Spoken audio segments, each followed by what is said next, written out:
All right. Becky, this is so fun, even to hang out on Zoom. I know, we're so overdue. We are. We haven't seen each other in real life for a hot minute, but this will tide us over for a second. A little bit. A little bit. So for those of you, I just introduced Becky and gave her fancy background and all the good things. And if you're watching on video, Becky's book, You Are Not Stuck, which has been your brand for a minute. Yeah, 2014, You Are Not Stuck was born. So yeah, 9 years of You Are Not Stuck. It's beautiful. It's beautiful inside and out. Came out January 3rd. You can find this everywhere, all the places. We're going to talk about the book a little bit today. But I thought, because people are always wanting to know, I thought it'd be fun to to start with, how did we meet? Good luck, of course. That's right. It was good luck. So I think we just decided it was 2016. You did a New Year's Eve retreat in St. Louis with Laura McCowan. I don't even remember what the retreat was called. Do you remember? Oh gosh, it was called Push Off From Here. Oh, well, that's fun. Yeah. Because that's her book coming out in March. Right. Yeah. Okay. Right. Push Off From Here. And the idea was we were going to get together and practice yoga, do some introspection, some reflection. It was on New Year's Eve, so we were going to welcome in 2017 together. Oh, that was fun. We had a little candlelight yoga practice. When midnight came around, we went outside and we burned some shit in a fire. We did. Yes, we did. We walked the labyrinth. Uh-huh. Right. And we burned some shit in the fire, which felt very cathartic. Oh, and that was such an amazing group of women too, just to have, I don't even remember how many people we had, about 20, 25, 30 women came together and stayed overnight. And there was a lot of new sobriety in the room. I remember that. And it was just really lovely to be in kind of sacred circle, to be in community with women who were there for more than just the yoga, who were, I've been teaching yoga since, I don't know, 2005. But at that point I had only begun weaving in messages of empowerment and choice and the whole idea of, getting unstuck for the last few years prior to that. So that was sort of the beginning of my work of holding space for women who, yes, may have been, who might have walked in the door through the yoga entrance, but who were really there for some much bigger, deeper self-reflection, self-excavation, beginning to look a little more squarely at the fear that was kind of standing between where they were and where they wanted to go. And then hopefully, just lighting that match underneath people's rear ends to get inspired to get up and take some action and begin to move, not just think about the life they wanted, but to take some real concrete steps to move, to actually walk closer to it.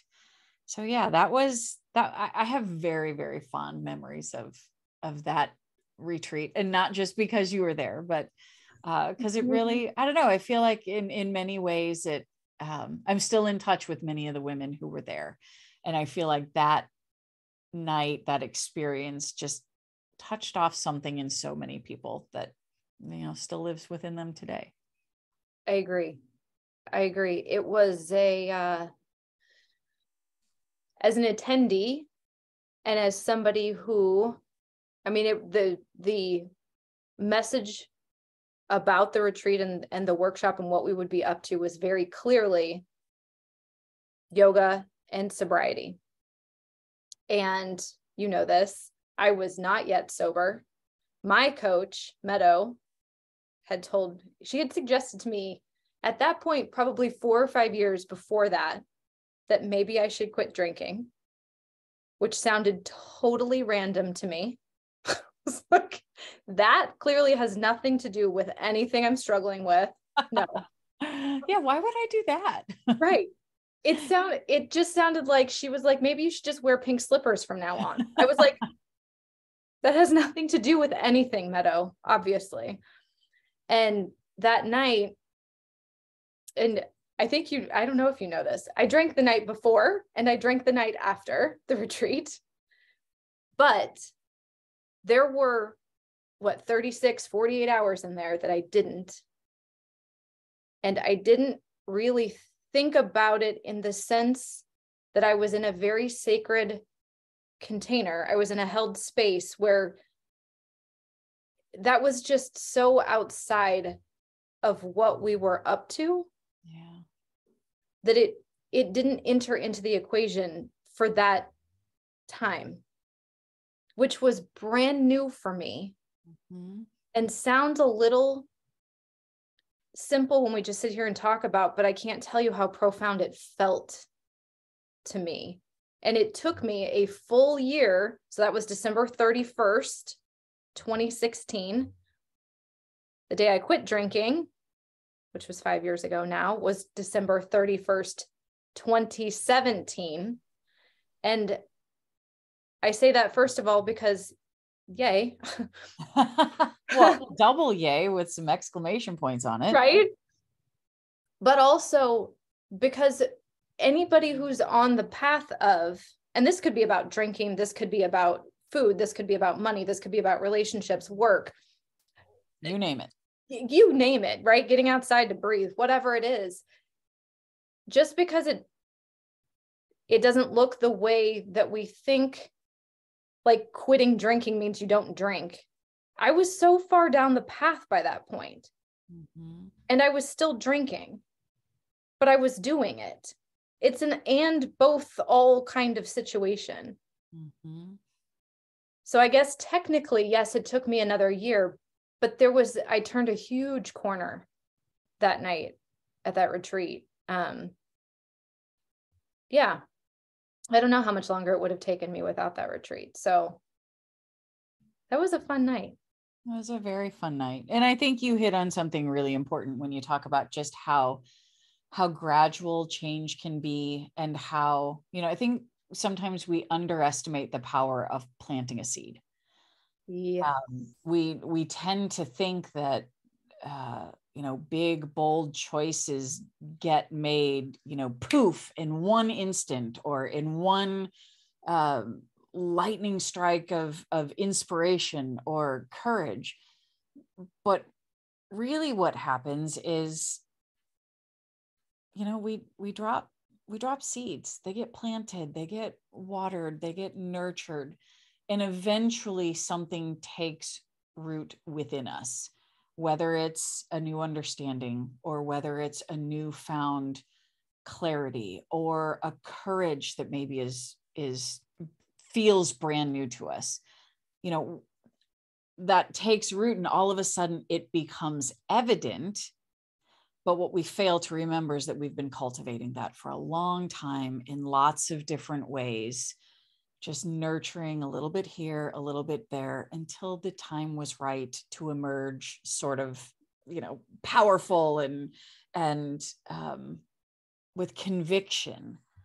Conviction it's not a bolt from the blue. It's the culmination of lots of bits of reinforcement until we become ready to hear the thing we need to hear.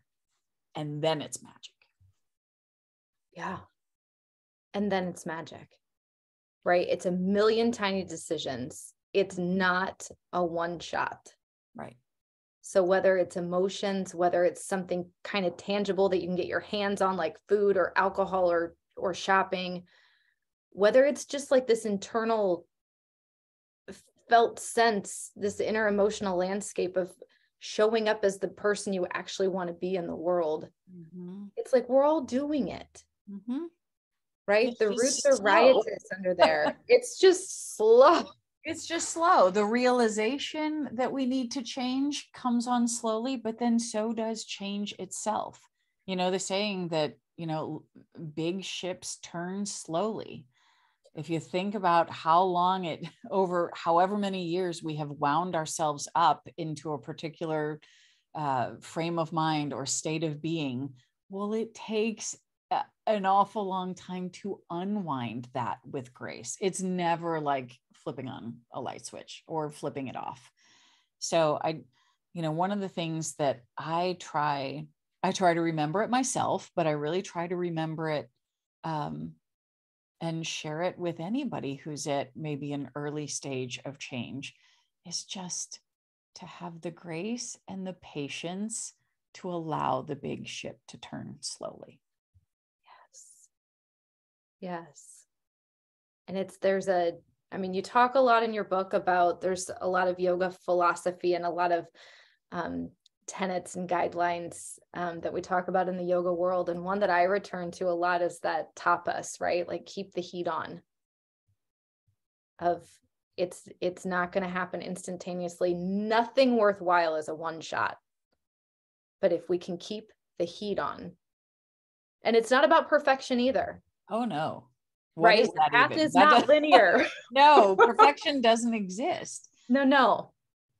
I mean, to me, it's about having the vision,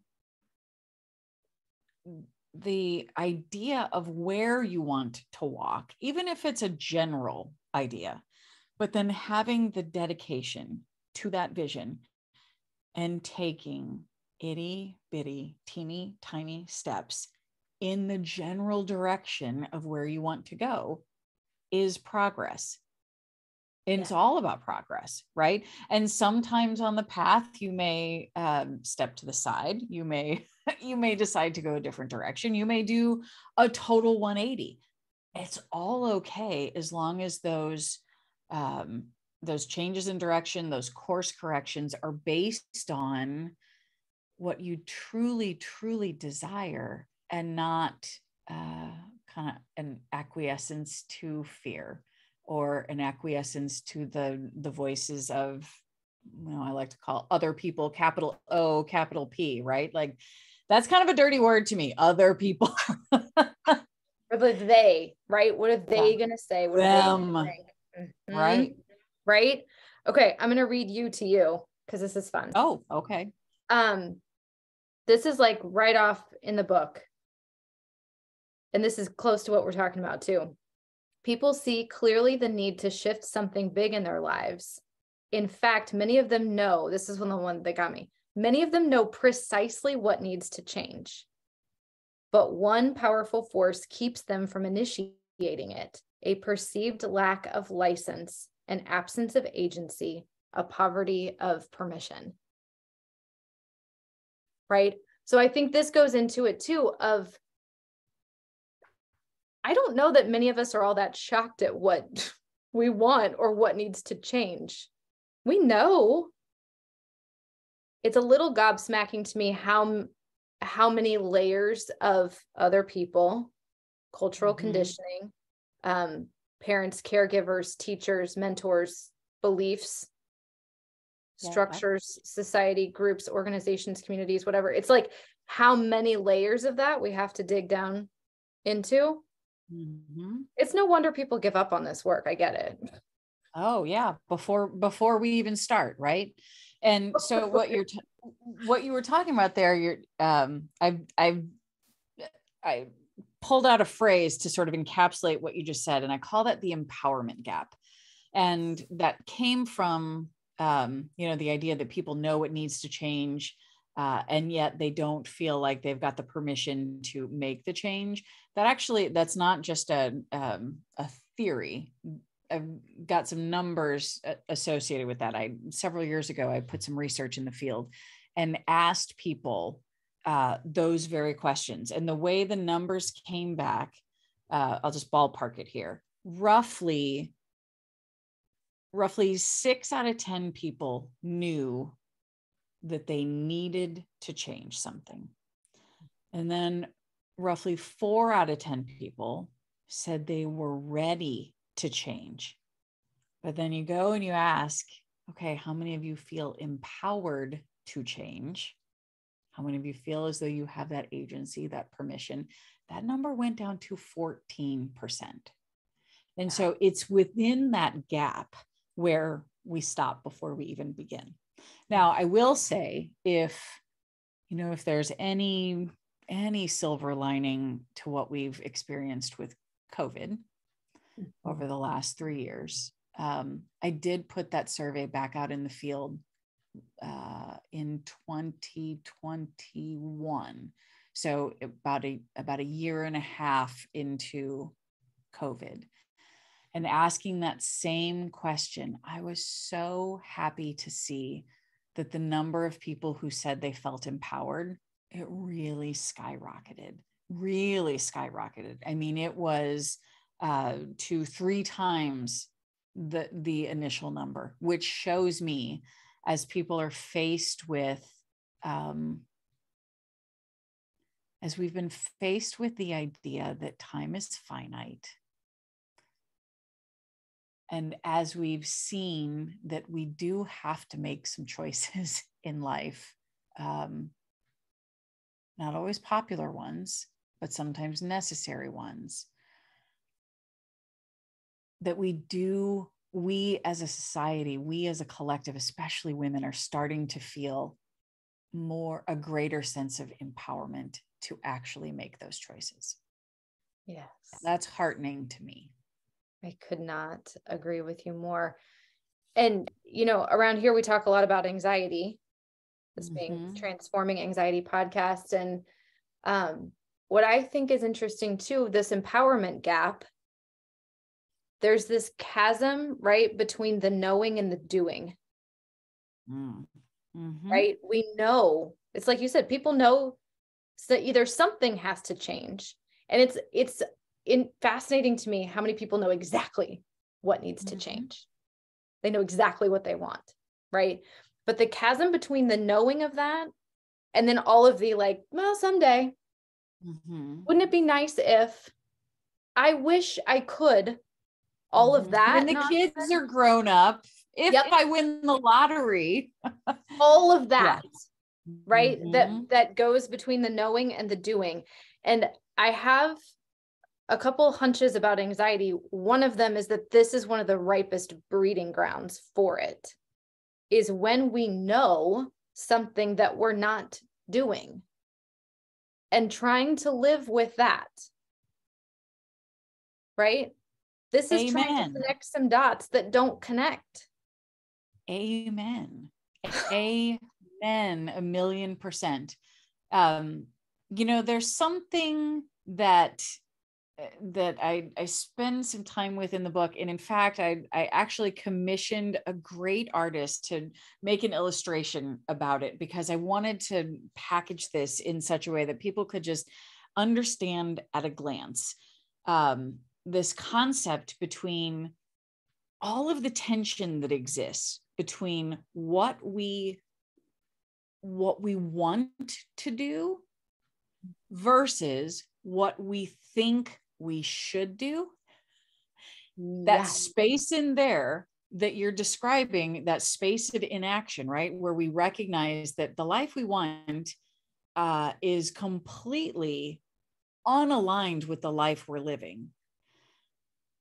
That is so anxiety producing, because it creates so much self-judgment, self-loathing. It's like, I want to get here, but I don't know how. I don't think I deserve it. I don't think I'm capable of it.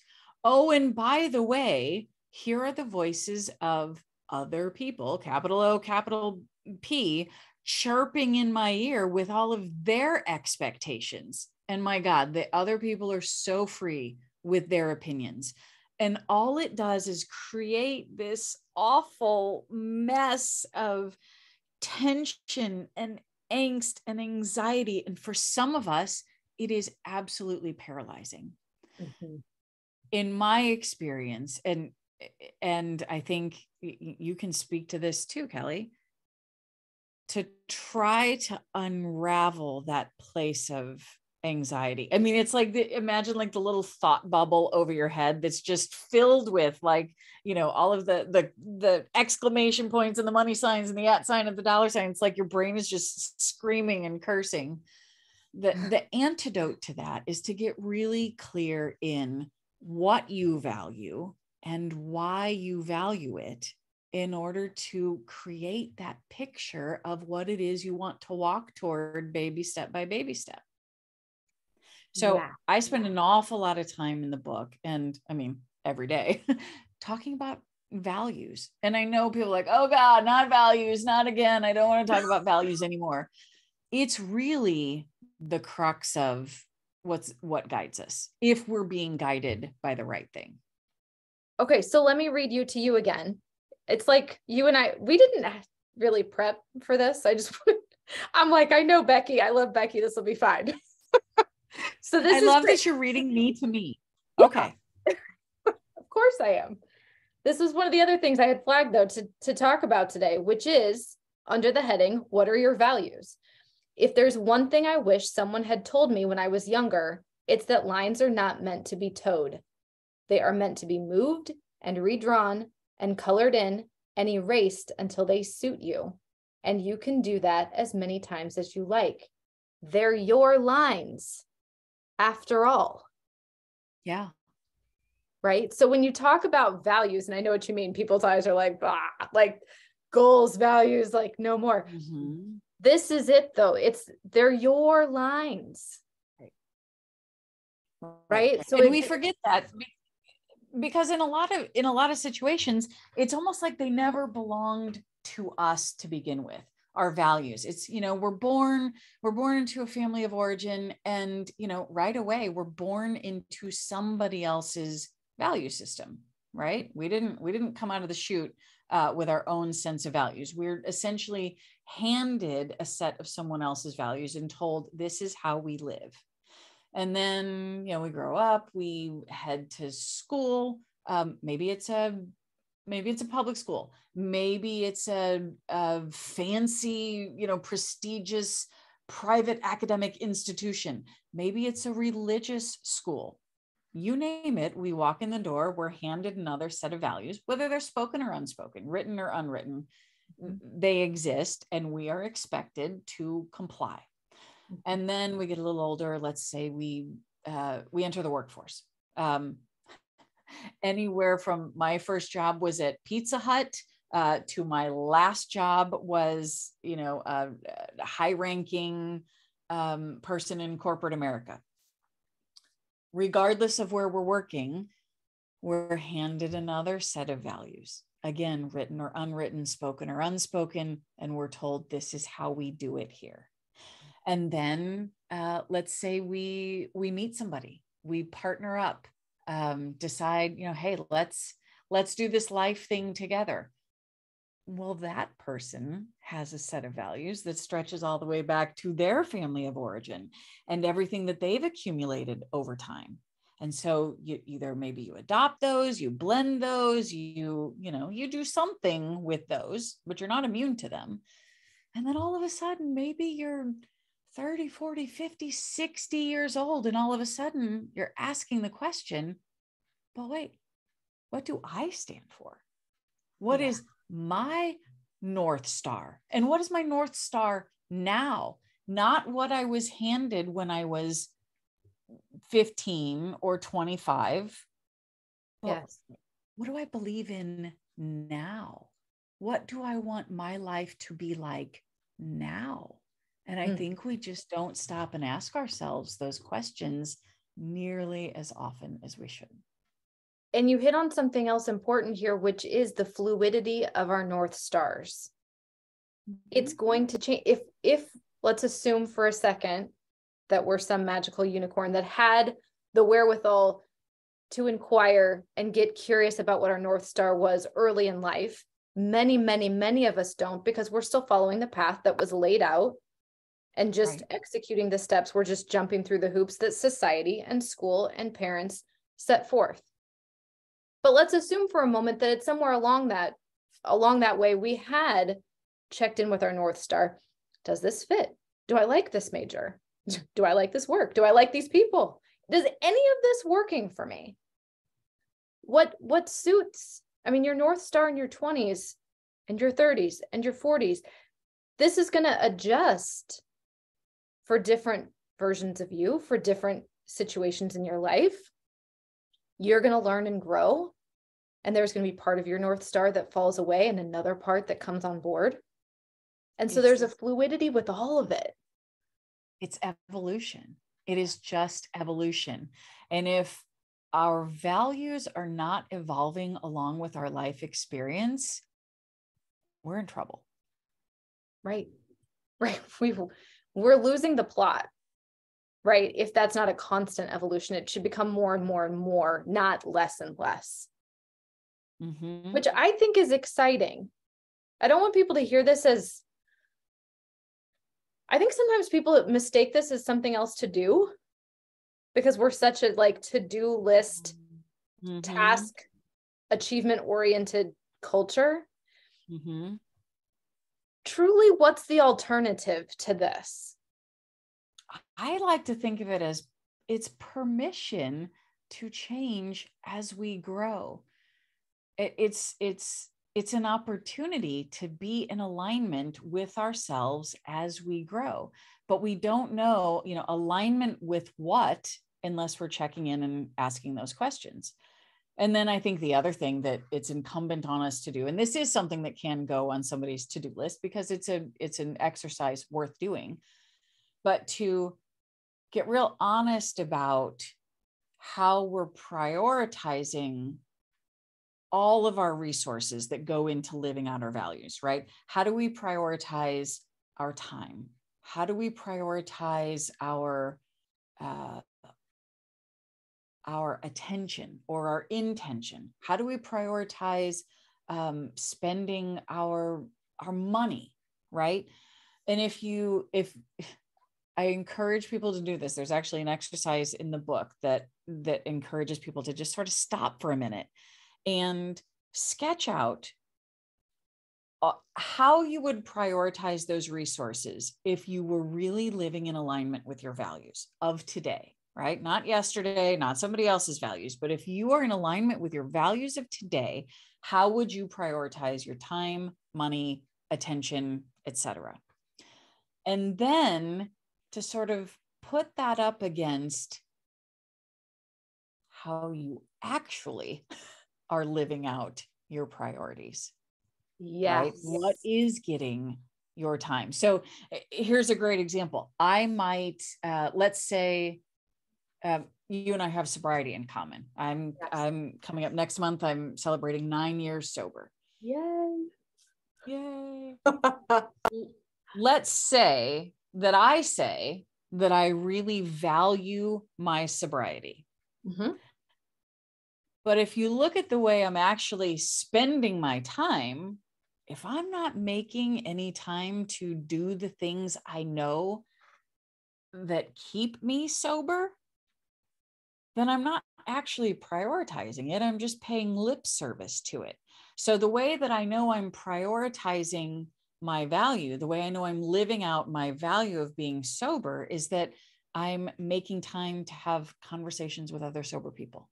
I'm taking time to read about sobriety. I'm taking time to reflect on the things that either keep me sober or threaten to disrupt my emotional sobriety, right? Yeah. So if I'm not practicing that, if I'm not prioritizing that, I'm just talking about it. And talking about values and living our values are two very different things. Well, and I was going to say, this is another one of these breeding grounds for anxiety, is to live in a way where we're not connected to, like what you're saying, what we truly value. It's one thing to not drink. We could call that sober. Yeah, it's another thing. Right. No, exactly. Right. That's dry. It's another thing to live connected to a life that supports recovery, restoration, recuperation, that supports you being the highest version of yourself. So and that disconnect, again, there's a chasm, right? Between I'm executing steps. I've talked with people, here's another example. I've talked with people who have a really beautiful morning routine on paper.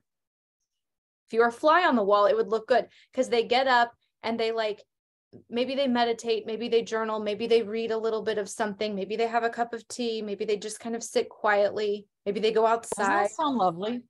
I've never been able to incorporate. I'd love to be able to say I have something that looks like that. I do not. Well, here's the thing though.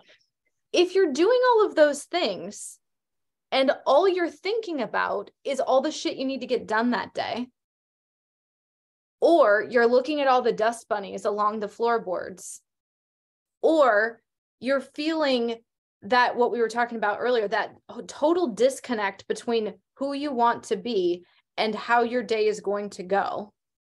Yeah. I don't know that you're really living a morning routine so much as checking boxes. And again, there's this sense of tension. There's this sense of misalignment with ourselves because it's like nobody's home. Yeah. I think what you hit on, you said the word several times, and it's worth it's worth unpacking a little bit, is the idea of should. Yeah. I talk a lot about this indigestion of shoulds. I loved that title for that chapter. Oh my gosh. You know, you have this feeling within you like, I should do this or I should do that, or other people, capital O, capital P, are telling you what you should do. And it's like you get that sensation right in the middle of your chest, and you just feel it creeping up towards your throat. And you realize, like, if I've got to swallow one more fucking should, I'm going to lose it. Right. And you just get that sense of indigestion. And so, so what do we do to treat the indigestion? We've got to reduce the should. And we've got to live instead in the want and the do. Yes. So how do, to your question, how do we deal with that tension between wanting something and taking action? We have to take concrete steps to eliminate the rumination, the self-contempt, the self-loathing that comes as a result of not taking action. So part of it is commitment, but part of it is also execution. And I just want to highlight the execution point for a second. We can talk all day long and it looks really cute on a pillow or on a whatever. We can do hard things. We say this stuff all day, right? The execution is not for the faint of heart. Oh no. It is so hard. Okay, you and I both left the corporate world. Talk about some shoulds. You and I both left pretty shiny, fatty, dependable, highly marketable positions in the corporate world when we had children, when we had homes, when we had all the things to pay for. We'd done the college thing. That was the next step. And we had done it. And we have both taken the execution part of taking the step to go out on our own and to create a job, a livelihood, the way that we spend our time, the way that we use our energy, our effort, the way we interact with other people. Yep. That's not nothing to execute, to take that action. Yeah. Yeah. So I just want to underscore that in case we get really rosy thinking it's fun to talk about. Right? I'm thinking about the shoulds, and I'm thinking about the damage we do to ourselves when we are living a life based on other people's expectations, right? And so we internalize so many of those, but we are told there's a progression for a young woman to take in this modern society, right? We are told what that quote should look like. You should go get a great education, and then you should go get a great job that's going to pay you a great amount of money so that you can be independent if you so choose. But really, you should partner up with somebody who's also going to take care of you and that you can take care of them. And then you should add some children into the mix. And then you should be able to balance all of this because you're a smart, highly educated person in a two-person relationship where ostensibly you're being supported as you are supporting. And you should put all of that good fortune to good use and go out and make money for other people so that you can make a lot of money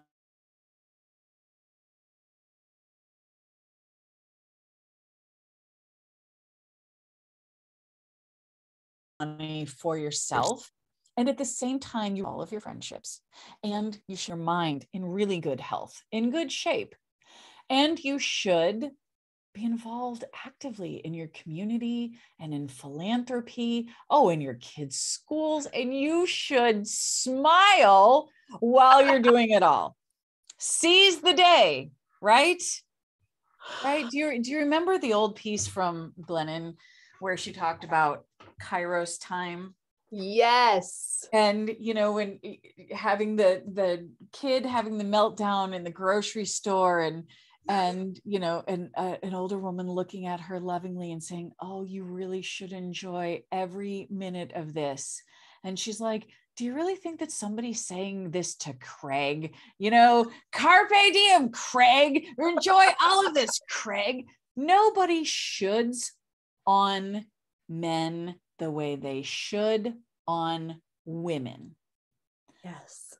And we get caught up in doing it to ourselves because we take that voice that we hear from other people, and that voice becomes part of the way we talk to ourselves. So then all of a sudden, all of the shoulds that we've heard from the outside for our whole lives get internalized as shoulds that we are telling ourselves. Mm-hmm. And it becomes almost inescapable until we learn how to talk back to that voice in our head and say, enough. Right. It's like we think we're thinking our thoughts. And you're right, recognizing those are not our thoughts. Those are the other people's thoughts. That's the culture, the society, the groups, the churches, the organizations, the parents, the caregivers, the teachers, all of the adults. Yeah. And enough to the thoughts that are not our thoughts, and being willing to look at and dig in and understand what are my thoughts? What are my wants? Who am I? That's right. That's right. That's right. I'm thinking of something that I put in the book, and I'm actually sort of scrolling as we're talking. Okay. Because this will give you an example of something that I've experienced in my life and how I explained it.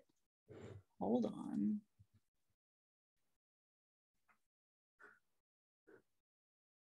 Now Becky's going to read Becky to us. Well, I am if I'm gonna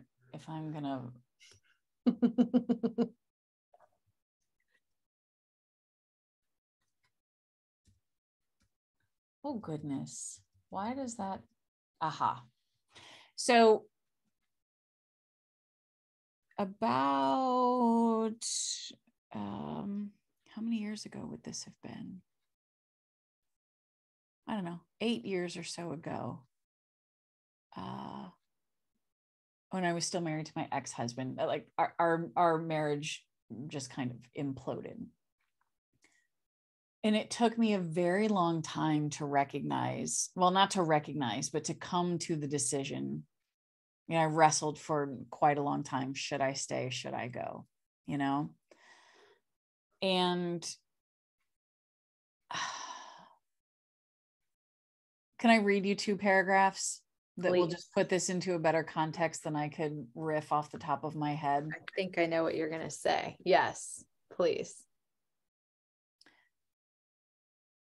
Because we live in a society that values conformity over free and individual thinking, we find ourselves agonizing over and often acquiescing to other people's opinions. We get stuck in exhausting dialogue with their voice in our head, the one shouting, you should do this, you shouldn't do this, and we ignore our own inner knowing. That's where I was stuck in the decision-making process with Dave. That's my ex-husband, caught between want and should. My guilt said I shouldn't deprive my girls of their traditional nuclear family. My mother said I should at least wait until they went off to college. My therapist said I should spend more time working toward reconciliation before taking action. My shame said I should have been a better person, the kind someone couldn't just stop loving. But the deepest part of me, the ever-wise part, knew the right and loving thing for everyone involved was to move on peaceably and leave. Yes. And I can remember that stage of contemplation like it was yesterday, just that being stuck in the loop of hearing everybody else's voices. Yeah. And just being inundated with ideas around what everybody else thought I should do. But when I really stopped to listen only to the part of me that knew, like when I stopped listening to the other voices and what they said I should do, and when I could have enough compassion for my shame, to let the voice of my shame be heard, but then sit on the sidelines. And I could listen then to the voice of my deeper knowing that said, yeah, time to go. That's when I was able to make a choice in peace. Yeah. And so if you're thinking about how do I begin to move a little farther away from the anxiety in my mind and move closer toward a sensation of inner peace? To me, it comes with the discernment of which voice we should be listening to. Ignore the ones that don't deserve it. Have compassion for the voices within us that are suffering, right? Yeah. I mean, that's the same thing, Kelly, that, for the yoga practitioners listening, that's the same thing the Yoga Sutras say about, the 4 keys of how you can treat any person, how you treat the 4 different types of people. You're supposed to have delight in the virtuous and compassion for the suffering. And, oh God, I'm going to miss one. The third one. And then the last one is you have disregard for the wicked. And so when we could recognize which thoughts in our heads are not virtuous or glad or suffering, but really kind of wicked, like their only job is disruption and despair, when we can treat those voices with more indifference. Yeah. And instead be guided by the voice within, that's where we find more peace and wholeness, but mostly peace. Wholeness. And there's an interesting thing to realize here too with peace. it's kind of like relief in the sense that peace, I think when we talk about peace, we think it sounds real rosy and sweet and just like a nice place to hang out. Peace is usually on the other side of something hard. It's an acceptance of, and a discernment, like you said, there's a sifting and okay, the dust has now settled. I can see it. There's a peace there. But we don't go straight to peace without the discerning, without the sifting, without the sorting. I think you're absolutely right. And I think then once we get a taste of peace, then peace begins to walk along with us, even in the times of struggle. Even before the next time around, when things have kind of imploded and the dust hasn't settled yet, we can still find peace in that moment when, this is how I define it for me, when I'm beholden to the right voice. Yeah.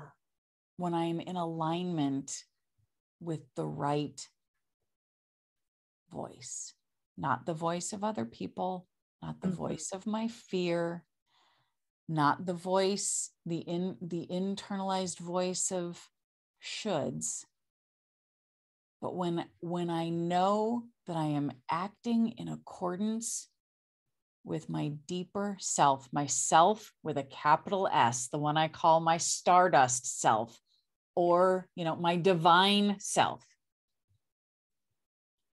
When I'm acting in accordance with my divine self, I am walking in peace. And there may still be a shitstorm swirling around us.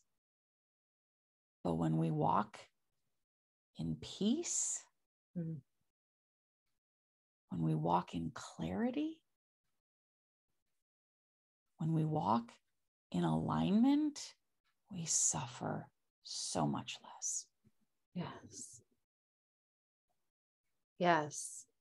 And even the painful, the difficult, the challenging, when there's that voice of peace alongside us, it's shocking, the pain, the difficulty, the challenging, we can walk through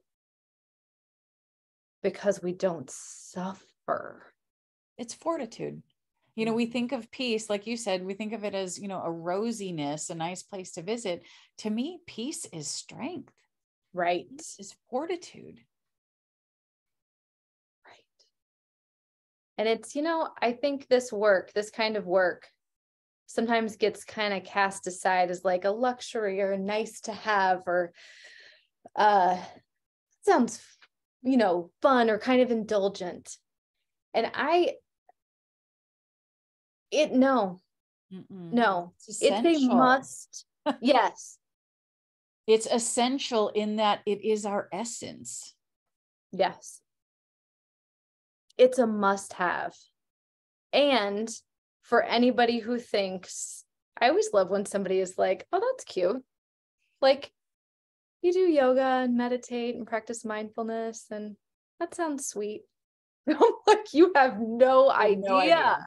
That's right. You have no idea. I mean, I'm sure you've seen that meme where it's like, what people think inner growth looks like. And it's like, it's like what it really looks like. And this woman is just sobbing. Like she looks like she's in the midst of a mental breakdown. Yeah, that's it. But it's the bravest fucking work that we can do. Yes. It is the bravest fucking work we can do. And essential. Everything falls out from here. It's not the other way around. You can't get your ducks in a row and then come do this. It'll never work. That saying, you go, wait, shit. Now I'm going to butcher it. It's like, this is how I tell jokes. Oh God, I've already ruined it. But the idea that you don't go to You don't get your shit together and go to yoga. You go to yoga to get Right. your shit together. That's the one. Could you edit out the 10 seconds where I was tripping over that? Nope. Yeah, Nope. We're that's going to keep all that. But okay, to kind of bring this around to where we started, this will be a nice way to kind of bookend and bring this to our own sense of wholeness here for this conversation. It was similar to the retreat that we did where we met, where it was like, come to bring in New Year's with this amazing group of women, and we're going to practice some yoga, and it's going to be lovely. Stay for the introspection, the reflection, the kindness, the compassion, the curiosity, the seeds we're going to plant. That's right.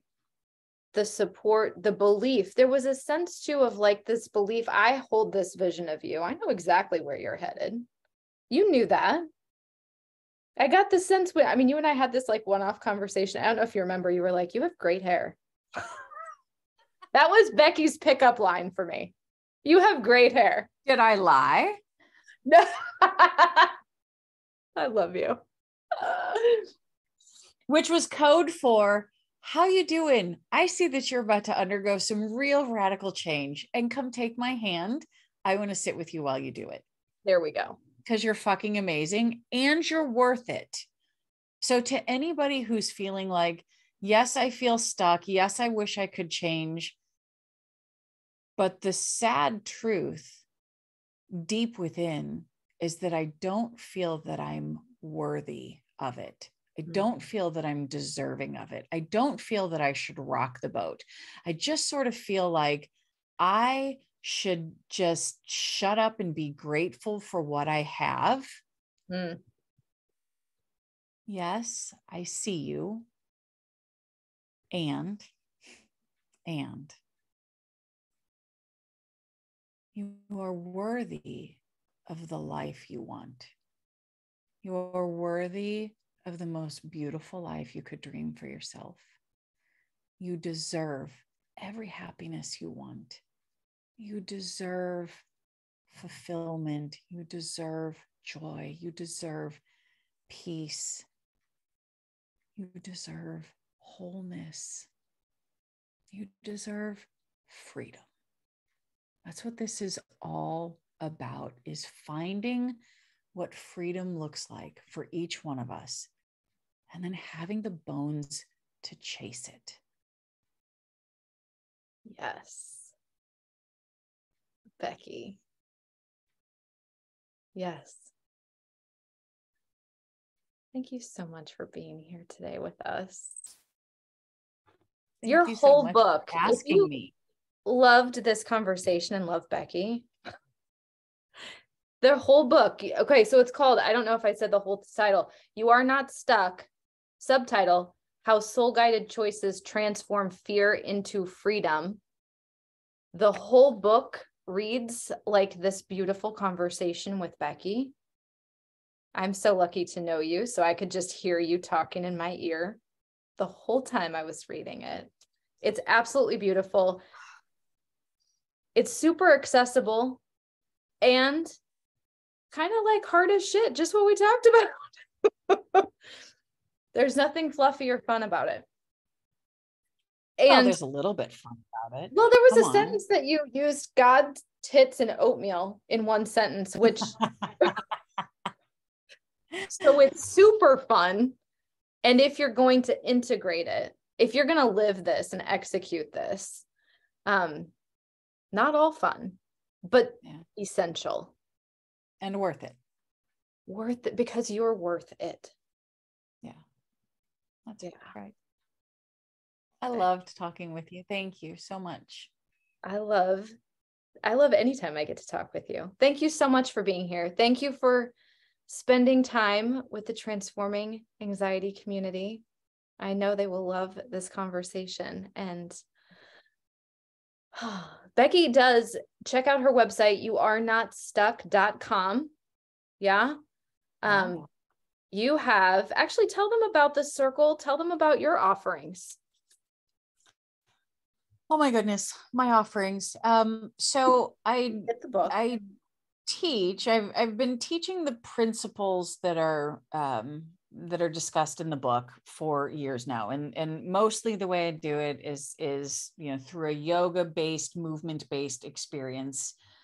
Sometimes it's like an afternoon workshop, but for the last several years it's been more like a multi-day retreat experience. So in 2023, I'll be back again at Kripalu for anybody in the Northeast. I'll be at Omega Institute in July. That's in New York.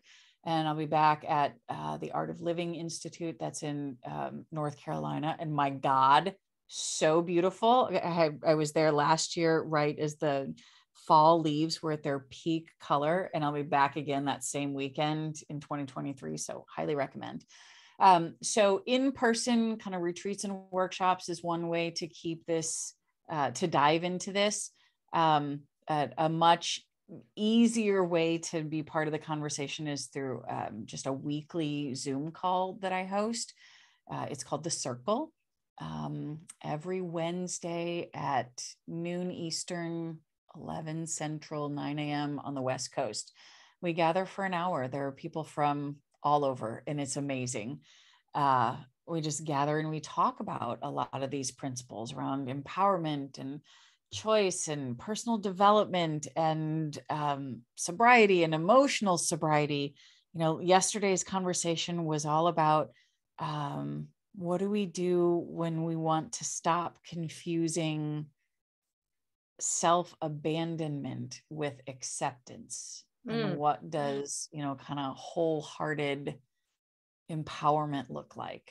So just like those really rich conversations, and I talk a little and people share. So that's every week. And then I also, for anybody who likes more of like a classroom, I shouldn't even call it a classroom type experience, but I've got an online course that is me sitting right here at my desk.